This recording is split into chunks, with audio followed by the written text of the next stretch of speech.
Hi everyone, my name is Khang, and this is my individual assignment for Aristotelian virtue ethics. Today, I will be sharing a real moral issue that my senior, a pharmacist, faced at her workplace. The case I'm presenting is titled Fake Cashback Receipts, a Moral Dilemma at the Pharmacy. In this presentation, I will explain what happened, identify the virtues and vices of the two people involved, analyze them using Aristotle's concept of the golden mean, and finally, suggest how each person can develop virtue to become more ethical in their actions. My senior works as a pharmacist at a retail pharmacy that often joins cashback promotions run by product suppliers.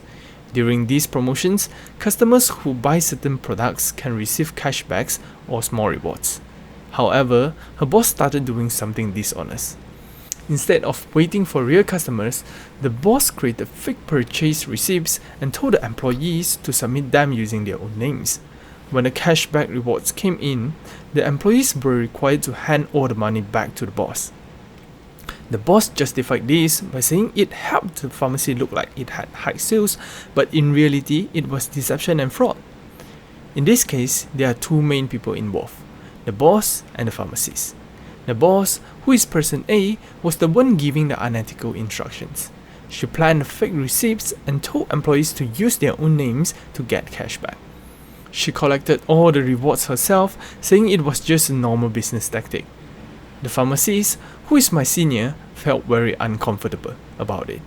She knew it was wrong but didn't have the courage to say no or report the situation because she was afraid of losing her job. Instead, she quietly followed the orders but neither tried to avoid joining similar events again.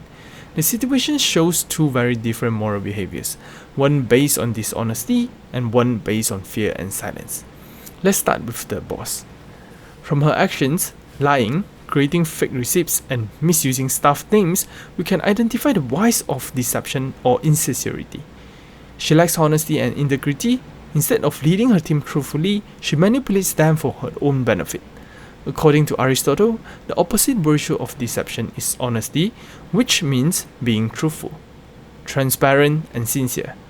If the boss practiced honesty, she would report genuine sales results and earn success in a fair way. Next is the pharmacist, my senior. Even though she didn't agree with what the boss did, she chose to stay silent because she was scared. From her behavior, we can identify the vice of cowardice. She lacks courage to speak up or to take moral action. The corresponding virtue here is courage, which means facing moral challenges bravely but wisely. A courageous person would report wrongdoing through proper channels or seek advice from higher authorities. Now let's analyze the boss character using Aristotle's golden mean. The virtue in this case is honesty. According to Aristotle, every virtue lies between two extremes. For honesty, the deficiency is deception or insincerity, while the excess is crude honesty, being too blunt or harsh when telling the truth. The boss clearly falls on the deficient side because she chooses to lie and deceive others. To develop moral character, she needs to move toward the middle, the golden mean, where honesty is balanced with fairness and respect. For the pharmacist, the virtue we focus on is courage.